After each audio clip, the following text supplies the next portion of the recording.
Shalom, buenas tardes a todos, bienvenidos a una nueva charla.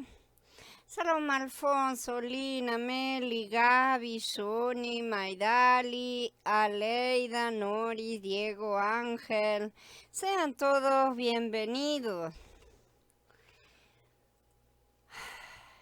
La historia de Esaú.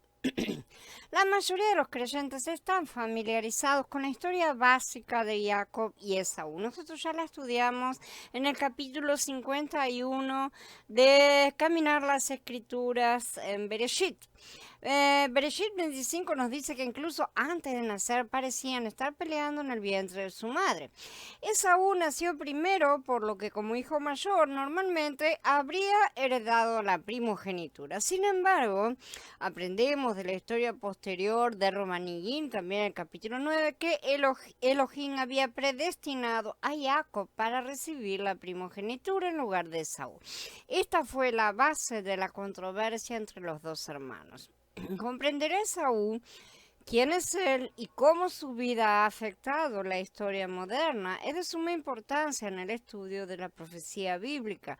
Los descendientes de Esaú fueron llamados por varios nombres en las escrituras. El primer nombre fue Edom, que significa rojo, como leemos en Bereshit 25:30. El nombre hebreo Edom a veces está escrito en su forma griega Idumea. Estos son el mismo nombre, sí, pero escritos en diferentes idiomas. Al casarse con la hija de Seir, el Horita, Esaú se alineó con él, luego se fue a vivir con esa familia canaanita, como leemos, de modo que Esaú se estableció en la serranía de Seir. Esaú es el mismo Edom, dice Bereshit capítulo 36. Las tradiciones cuentan que la alianza finalmente terminó en una disputa. La familia de Esaú destruyó a la familia de Seir el Horita y por lo tanto heredó toda esa tierra. Así el monte Seir se convirtió en la herencia de Esaú, la tierra de Edom. Y así se identifican las escrituras posteriores. Estaba ubicado al sur del Mar Muerto hasta el Golfo de Acaba en el Mar de Juncos.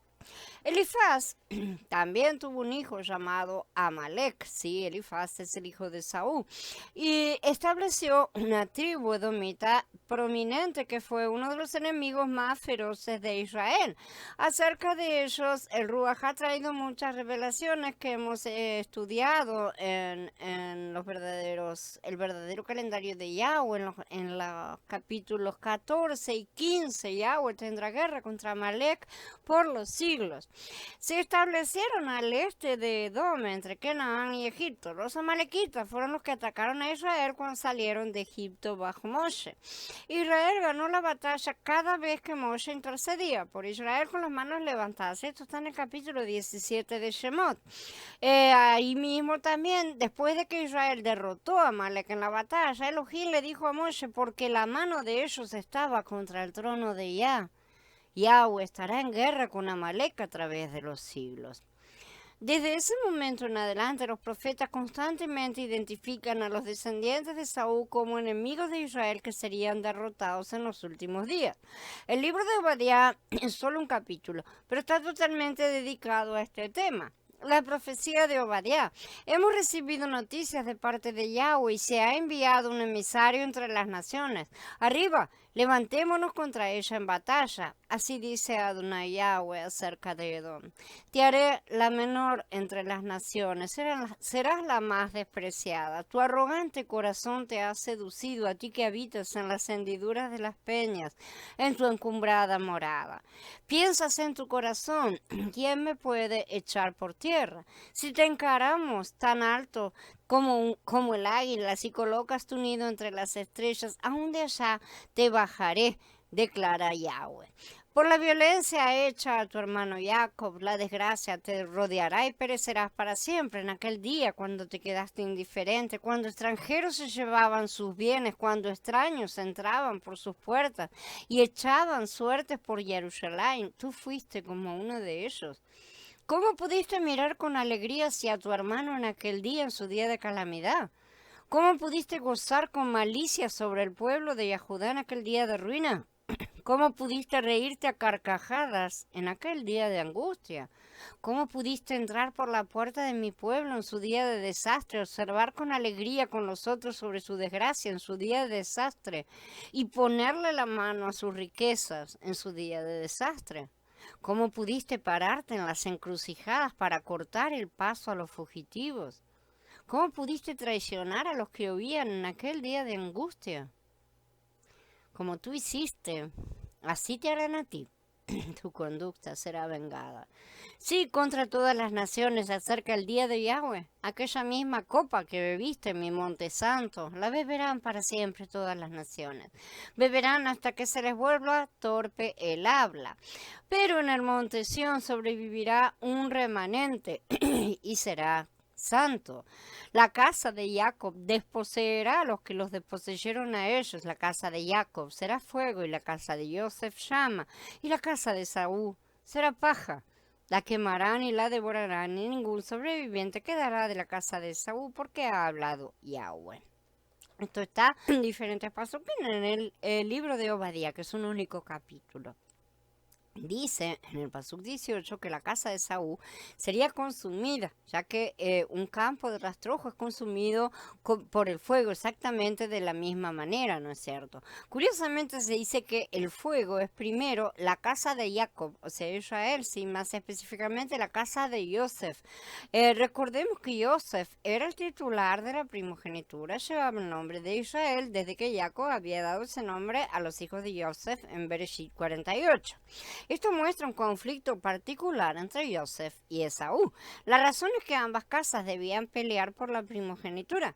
Esaú la había perdido y sus descendientes deseaban continuamente recuperarla. Joseph finalmente la recibió, pero la perdería temporalmente en los últimos días. Porque es día de la retribución de Yahweh, el año de la vindicación de la causa de Sión, dice en Yeshaya 34. La lucha por la primogenitura se llama la vindicación de la causa de Sión. Año de desquite, año de retribuciones en el pleito de Sión, depende, año de venganza, depende de las traducciones. Esta es una causa en el sentido legal. ¿Sí? En otras palabras, Elohim tiene una fecha de corte establecida para Edom, porque tiene una causa legal o controversia con respecto a Sión, es decir, con respecto a la administración del reino. Debido a que la Sión original era el lugar de la sede del gobierno de David, Sión se convirtió en un símbolo de la administración del reino. Por supuesto, en este lado del madero creemos que la nueva Jerusalén tiene prioridad sobre la antigua Jerusalén. De la misma manera, existe una nueva Sión que es distinta de la ubicación original. Esto va a ser discutido más adelante. Una vez que entendamos que las profecías con respecto a Esaú están bajo todos estos nombres, es evidente que las escrituras están llenas de profecías contra los descendientes de Esaú en los últimos días. Muchos no se dan cuenta de esto, sin embargo, porque muchas declaraciones proféticas están dirigidas a uno de los otros nombres: Edom, Idumea, Seir, Temán o Amalek. Shalom, Jorge. La venta de la primogenitura y el robo del mandato de dominio. Por supuesto, los mismos Jacob y Esaú eran rivales por la primogenitura y la bendición, gobierno o dominio. La primogenitura daba el derecho de propiedad de todos los bienes de Isaac. Cuando Jacob compró la primogenitura por un tazón de sopa, ¿no es cierto?, la cosa de lentejas, esta venta fue ilegal. Cuando le vendas una propiedad a tu prójimo o compres alguna de tu prójimo, no se defrauden unos a otros, dice Vallecre 25. En el contexto de comprar o vender, defraudar significa aprovecharse de la situación de alguien, comprar algo a un precio muy bajo, vender a un precio muy alto por la necesidad de la otra persona. Jacob violó esta ley cuando compró la primogenitura de Saúl por un plato de sopa. Jacob no tenía suficiente dinero para comprar la primogenitura por un precio justo. Lo que ni Jacob ni Esaú entendieron fue que la tierra de Canaán incluía mucho más que una simple herencia geográfica. Como mostramos anteriormente en Bereshit, en el capítulo 1, Elohim tuvo en mente desde el principio que la primogenitura debería ser una promesa de ser hijo. En otras palabras, la llamada herencia de la tierra fue realmente la manifestación de los hijos de Elohim. ¿Cómo? Porque nuestros cuerpos están hechos del polvo de la tierra. Claro, Adán se formó del polvo de la tierra y fue un hijo manifestado al principio. Es decir, el cuerpo de Adán era carne espiritual. El cuerpo terrenal manifestaba la gloria de Elohim. Esto, por supuesto, era un cuadro, ¿no es cierto? El propósito de la creación era que Elohim manifestaba su gloria en la tierra que él había creado.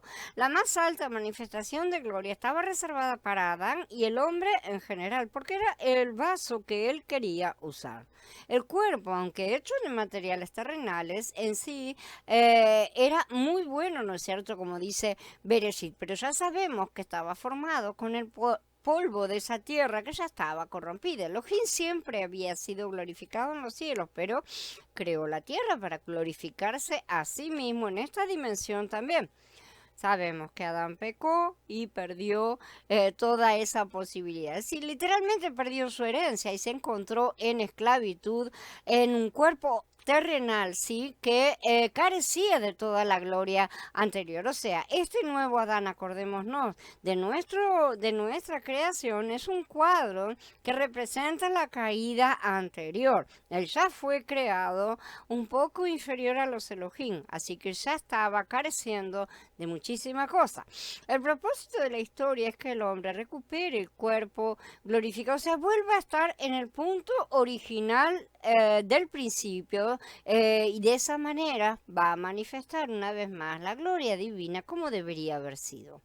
Por esta razón, la filiación es en realidad la herencia primordial del hombre. Es la verdadera tierra de Canaán que Elohim quiso darnos desde el principio. La antigua tierra de Canaán era simplemente un tipo y sombra de la herencia real. Cuando Esaú despreció la verdadera primogenitura, Jacob obtuvo la promesa de la filiación que era inherente, pero estaba disfrazada en la tierra de Canaán. Pero ¿qué pasa con el mandato de dominio? Esto también fue algo que Elohim le dio a Adán, ya sabemos. Recordemos que esto se había transmitido de generación en generación. Residía en Shem, el rey de justicia, rey de Jerusalén, en ciudad de Shalem. Abraham había muerto demasiado pronto para recibir ese manto de gobierno, pero Isaac lo recibió al morir Shem porque era el siguiente heredero principal del linaje. ¿Cómo obtuvo Jacob ahora este mandato de dominio? El conflicto entre Jacob y Esaú llegó a un punto crítico cuando Isaac estuvo dispuesto a transmitir la bendición a Esaú. Isaac aparentemente se enfermó, se debilitó y sintió que su vida se estaba acabando pronto, así que decidió bendecir a su hijo mayor Esaú con el mandato de dominio. La bendición era habitual cuando un patriarca se sentía como si estuviera llegando al final de su vida. Se hizo para establecer formalmente a su sucesor como gobernante de la casa. La diferencia entre la primogenitura y el gobierno se estableció en el primer capítulo de Bereshit, ¿sí? Allí Elohim le dijo a Adán y Javá que tengan dominio. En el Pasuk 28 dijo, sean fructíferos y multiplíquense. La bendición de ser fructíferos y multiplicarse fue la primogenitura que Esaú le vendió a Jacob por el plato de lentejas.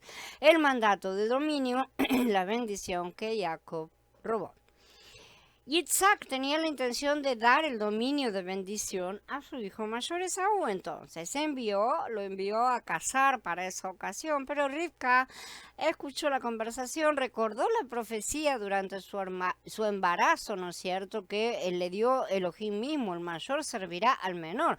Inmediatamente decidió ayudar a Elohim a obtener la bendición de Jacob. Aprovechando la ceguera de Isaac, Jacob fingió ser Esaú, incluso vistiéndose con la ropa más fina de Esaú. Isaac bendijo a Jacob y lo proclamó como su sucesor de Adán, designado divinamente para gobernar la tierra. tierra.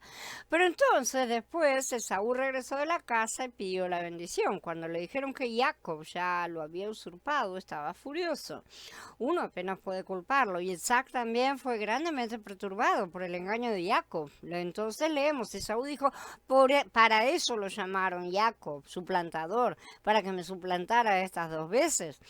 Primero me quitó mi primogenitura y ahora me ha quitado mi bendición. Y agregó, no ha reservado una bendición para mí.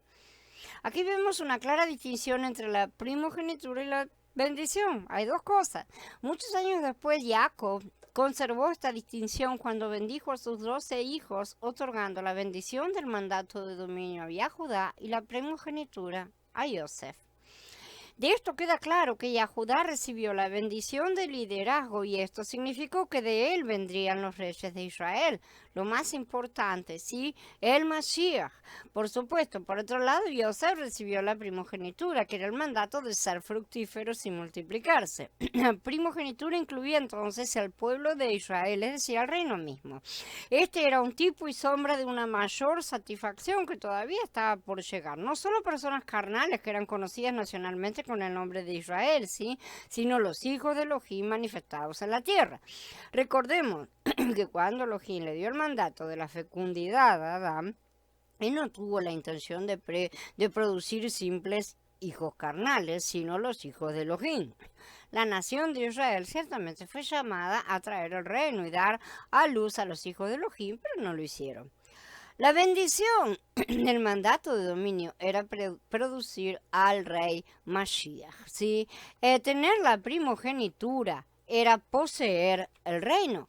Jacob suplantó a Esaú en ambas oportunidades. Primero, Jacob tomó la primogenitura mediante la especulación de precios, ya que el otro estaba con mucha hambre, se aprovechó de eso, ¿sí? Pero por engaño simplemente robó la bendición del mandato de dominio. Ese fue un engaño deliberado.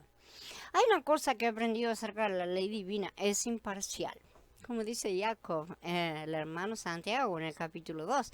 Eso significa que Saúl tenía una causa legal contra Jacob. Tenía el derecho, porque Jacob lo engañó. Y es cierto que tiene el derecho. Muchos han intentado justificar las acciones de Jacob aquí, pero no pueden ser justificadas realmente.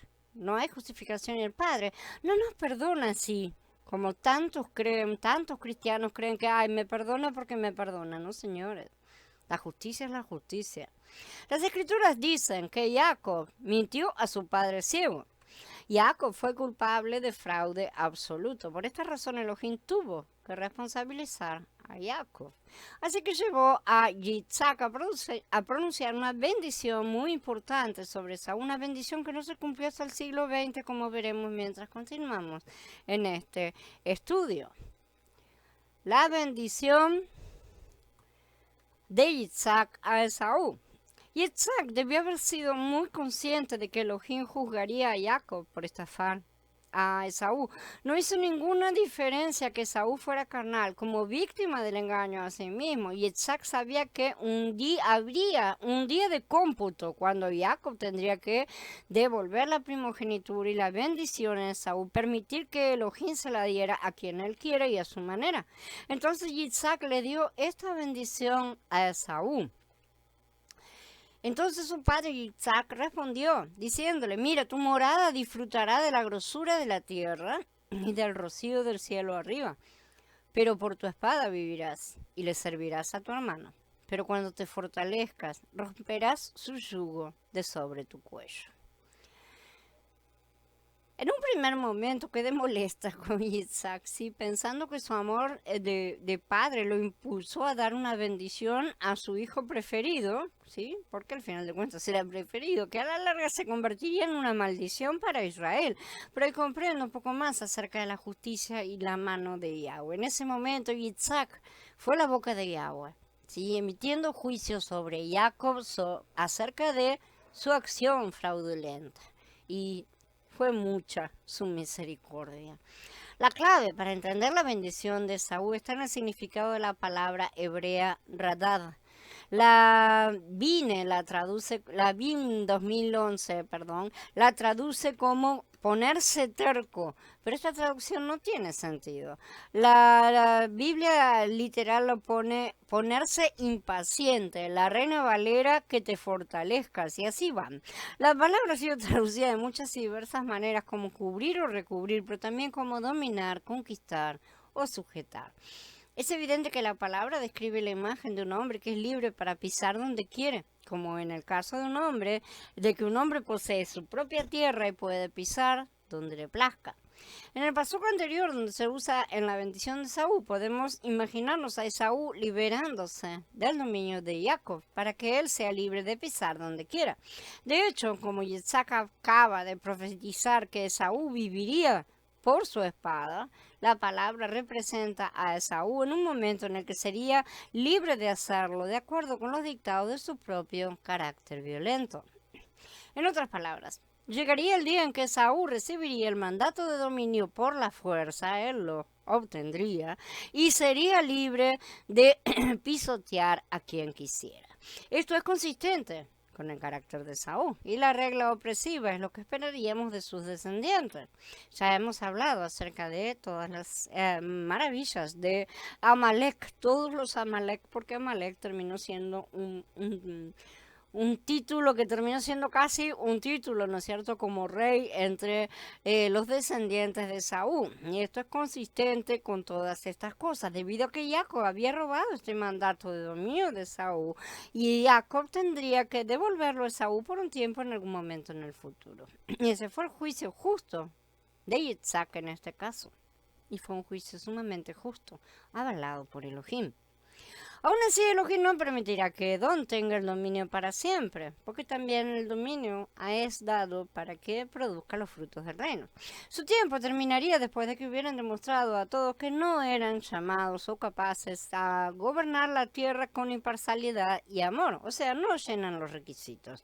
Su tiempo de dominio probaría a todos los hombres que son tiranos, que esperan ser tratados como una clase privilegiada. Pero Elohim no tendrá tiranos gobernando su reino. Shalom, Talita. Esaú, el primer sionista. Esaú creía que la tierra de Canaán era legítimamente suya y que su hermano Jacob había usurpado ilegalmente la tierra. A lo largo de la historia fue su deseo desalojar a Jacob y conquistar o asentarse en la tierra en lugar de su hermano. Mientras los descendientes de Jacob estaban en Egipto, la tribu principal llamada Edom se estableció en Arabá, justo al sur del Mar Muerto, hasta el Golfo de Acaba.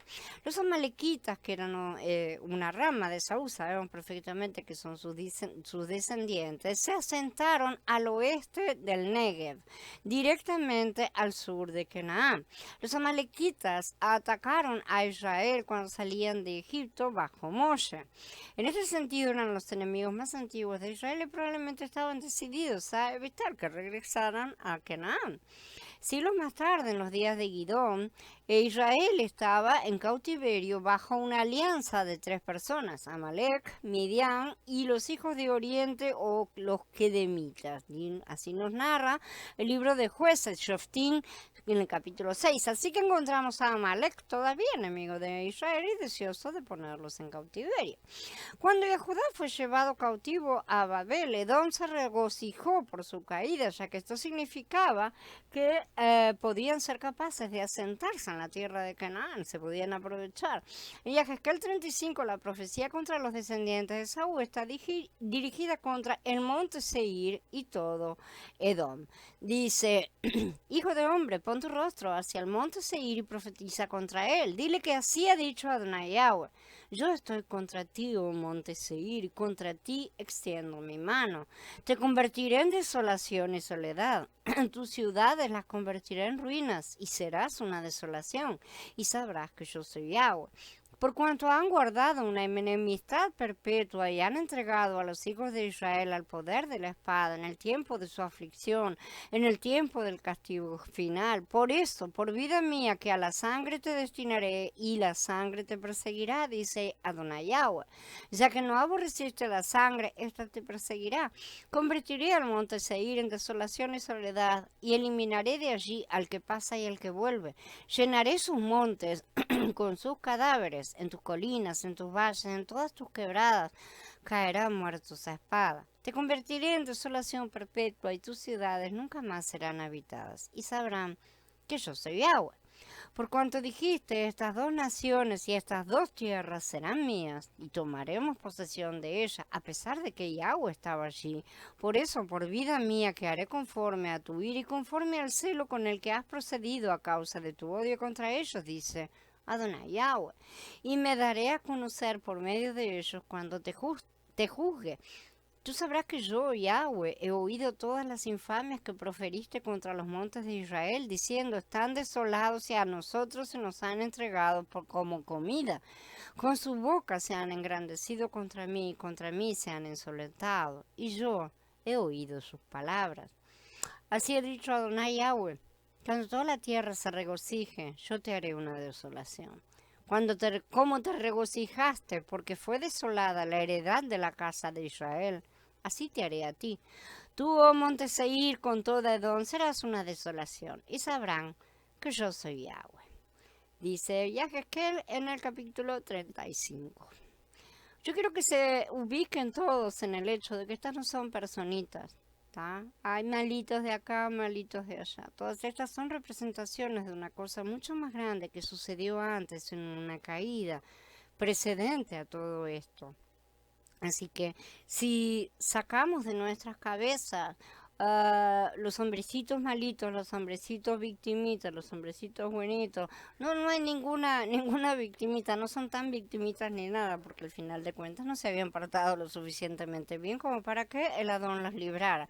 De manera que las cosas suceden como suceden. Ya hemos visto que Edom tenía una causa legal justa delante de Elohim, de manera que tuvo que ser juzgado. Todas estas cosas marcan una historia mucho mayor anterior a todo esto, de manera tal que no lo personalicen, porque no es para que sea personalizado, es para que sean cuadros. El profeta también dirige sus profecías contra Esaú como Temán. Así ha dicho Adonai Yahweh, por cuanto Edom ha procedido vengativamente contra la casa de Judá, incurriendo en grave culpa al vengarse de ellos. Y por eso, así ha dicho Adonai Yahweh, extenderé también mi mano contra Edom y exterminaré de ella a los hombres y los animales.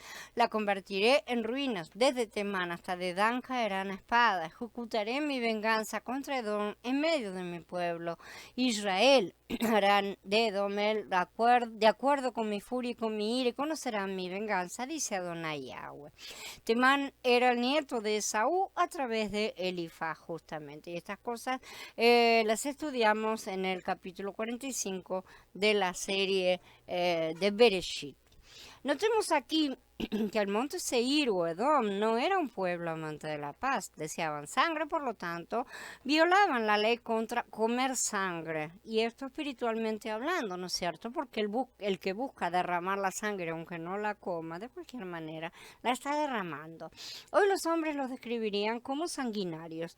La sangre roja, Edom significa rojo, no podemos dejar de incluir el nombre de Edom en la descripción profética del carácter nacional. En el Pasuk 10 de arriba vemos por la boca del profeta que el deseo de Edom era poseer las dos tierras de Israel y Judá. Aunque Isaac había profetizado el eventual dominio de Saúl y presumiblemente su reclamo de la tierra de Canaán, este regreso a Canaán no se debía hacer por motivos de venganza. Por lo tanto, Yahweh dice que lo juzgará de acuerdo con su envidia, odio y enojo.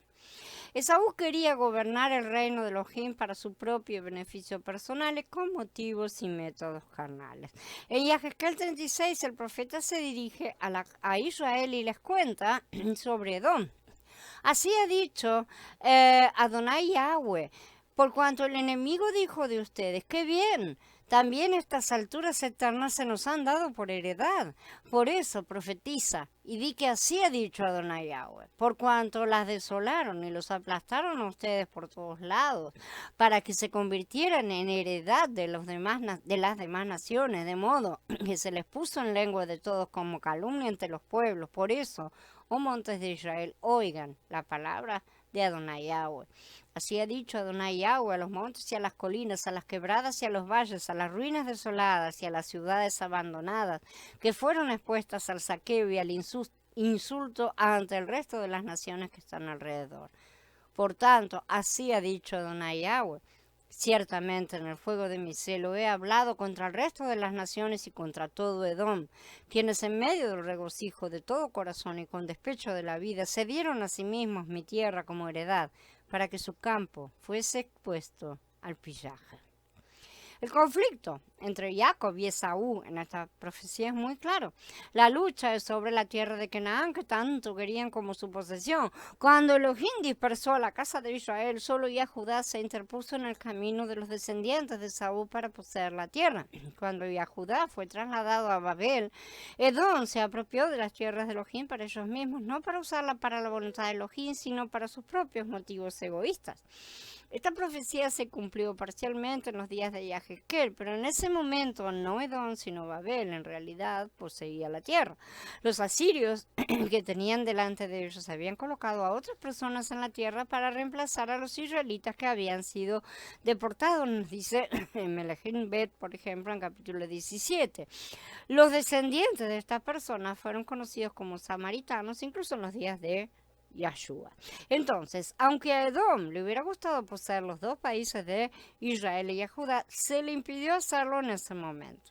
Esto significa que el cumplimiento de la bendición de Isaac sobre Esaú vendría más adelante. Lo mismo es cierto de la profecía de Yahezkel de Edom. La conquista de Edom. Al profeta Malachía, alrededor del 450 y 400 antes de la era común, es probablemente la declaración más clara de las motivaciones sionistas de Esaú. Pronunciamiento. La palabra de Yahweh mediante Malachía. Yo les he mostrado amor, dijo Yahweh. Pero ustedes preguntan, ¿cómo nos has mostrado amor? Después de todo, declara Yahweh, Esaú es hermano de Jacob. Sin embargo, he aceptado a Jacob y he rechazado a Esaú. He convertido sus colinas en desolación, su territorio en hogar de bestias del desierto. Si Edom piensa, aunque oprimidos, podemos edificar las ruinas otra vez. Así dijo Yahweh de los ejércitos, ellos podrán edificar, pero yo derribaré. Y así los conocerán como la región de maldad, el pueblo condenado para siempre, por Yahweh. El motivo sionista de Esaú está en la declaración, regresaremos y construiremos. La respuesta de Elohim es, pueden construir, pero yo derribaré. En esencia, Elohim está reafirmando la bendición de Isaac sobre Jacob para que realmente regresen y construyan, pero en algún momento todo será demolido. En ese momento el mundo aprenderá la visión de Elohim sobre Edom y sus métodos. Los hombres entonces los llamarán territorio malvado. Aún así, la forma en que Elohim restauró la tierra, la primogenitura de los descendientes de Esaú, está en gran parte oculta a la mayoría de la gente. Elohim cegó deliberadamente tanto al mundo como a la congregación para que no nos opongamos a su plan ni a su método. Pero creemos que ha llegado el momento en que todos pueden ver lo que Elohim ha hecho para corregir el mal hecho a Esaú. Para entender esto claramente debemos mirar el registro histórico y ver qué sucedió realmente con los descendientes de Esaú llamados Edom en hebreo o Idumea en griego. La conquista de Edom o de Idumea, sí, como se la conocía por el nombre griego ya en la época prerromana, ¿no es cierto?, de los romanos, comenzó con Judas Macabeo alrededor del 163 antes de la era común. Y eso está en el libro de Macabeos, en el primero. Finalmente, Edom dejó de ser una nación en el 126 antes de la era común, cuando Juan Hircano de Yahudá terminó su conquista y convirtió por la fuerza a los edomitas restantes al judaísmo. Nunca más hubo una nación llamada Edom o Idumea. La historia es contada con gran detalle por el historiador judío Flavio Josefo en sus antigüedades. Ahí leemos, Hircano tomó también a Dora y Marisa, ciudades de Idumea, y sometió a todos los idumeos y les permitió quedarse en ese país si fueran circuncidados y usaran las leyes de los judíos. Y estaban tan deseosos de vivir en el país de sus antepasados que se sometieron al uso de la circuncisión y al resto de los modos de vida de los judíos. En ese momento esto les sucedió que en el futuro no se diferenciaron de los judíos. Josefo fue el historiador judío del primer siglo que luchó inicialmente contra los romanos en la guerra que destruyó a Jerusalén. Él mismo era un descendiente de los macabeos. Conocía bien estas cosas cuando escribió sobre ellas porque estaba escribiendo sobre su propia historia familiar. La enciclopedia judía, bajo la entrada de Edom, confirma la absorción edomita en la judería y dice, Judas Macabeo conquistó su territorio por un tiempo, fueron nuevamente sometidos por Juan Hircano, por quienes fueron obligados a observar los ritos y las leyes judías. Luego se incorporaron a la nación judía y su país fue llamado por los griegos y los romanos Idumea, dice en varios lugares. Con Antípater comenzó la dinastía idumea que gobernó Judea hasta su conquista por los romanos inmediatamente antes del asedio de Jerusalén. 20.000 idumeos bajo el liderazgo de Juan, Simón, Finés y Jacob se presentaron ante Jerusalén para luchar. Fueron los fanáticos que fueron asediados en el templo. A partir de este momento los idumeos dejaron de ser un pueblo separado porque el nombre Idumea todavía existía en la época de Jerónimo. Eso está en la enciclopedia judía. Se han escrito libros que intentan demostrar que Turquía o Roma u otras naciones son Edom moderno, en el vano esfuerzo por identificar a Edom con los enemigos reales o imaginarios del Estado judío moderno. Dice la enciclopedia judía. El nombre Edom es usado por los talmudistas para el Imperio Romano y aplicaron a Roma todos los pasajes de las escrituras que se refieren a Edom o a Esaú. Como se ve, los propios judíos fueron los que comenzaron con la identificación de Edom con Roma, de la misma manera que los primeros creyentes pensaron que el anti-Mashiach era Roma. Sin embargo, incluso la propia enciclopedia judía arriba declara la verdad en un lenguaje sencillo. Los idumeos o edomitas dejaron de ser un pueblo separado de los judíos. Edom fue absorbido por los judíos y dejó de ser un pueblo separado en la historia. Este hecho está fuera de discusión y ningún historiador ha intentado refutarlo. Es tan conocido por los historiadores que es increíble cómo pocos creyentes lo conocen o lo han incorporado a su punto de vista en la profecía bíblica. Solo Elohim pudo haber cegado a la congregación de tal manera que perdieran toda la nación de Edom y hoy crean que está en cualquier otro lugar. Por lo tanto, los judíos, o más exactamente, cierta rama de ellos, se convirtieron en las únicas personas que quedaron para cumplir la bendición de Yitzhak y las profecías sionistas de Edom. Estos serán conocidos por su carácter, manifestados por sus métodos sionistas. El sionismo de Edom se cumple por medio de la violencia, el robo, la opresión, el desprecio de las vidas de los goyim, el derramamiento de sangre. En contraste, esperaríamos que el verdadero y piadoso comportamiento de Israel, Yosef, Efraín, se cumpla con la paz, la justicia y la misericordia de ser una bendición para todas las familias de la tierra. Este es el contraste entre la antigua Jerusalén y la nueva, entre lo carnal y lo espiritual, entre lo falso y lo genuino, y también es el contraste entre los falsos, que dicen ser judíos, pero no lo son, y que han engañado a muchos por siglos. Herodes, el gobernador rey judío edomita. En la primera venida de Yahshua HaMashiach, el rey Herodes fue su rival por el trono, o sea, su némesis. Por esta razón, Herodes trató de matar a Yahshua asesinando a los niños de Betlehem poco después de que él naciera.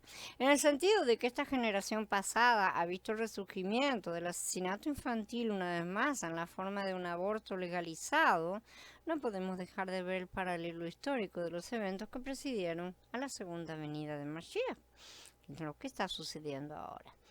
El patrón del propio rey Herodes no se ha apreciado plenamente hoy, porque pocas personas han pensado en esta conexión. Pero el rey Herodes era mitad idumeo mitad judío. Su padre, Antípater, había sido capturado cuando aún era joven y obligado a la conversión, como tantos otros, y se había criado en Idumea. Antípater se casó con Cipros, una noble nabatea. Los nabateos formaron parte de Edom y eso le ayudó a hacerse querer de los nabateos. Los nabateos, para que se ubiquen, son descendientes de Ismael, una de las ramas descendientes de Ismael.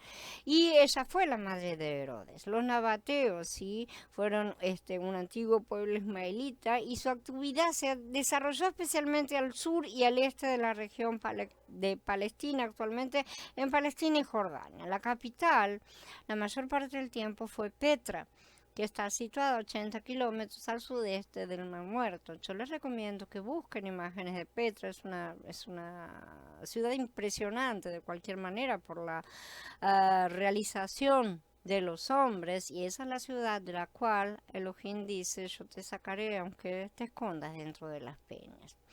Antípater tomó el poder cuando el gobierno romano lo nombró procurador de Judea en el año 47 antes de la era común. ¿Sí? Poco después los partos conquistaron Siria y Judea y colocaron a Antígono Matatías en el trono porque pertenecía al linaje macabeo.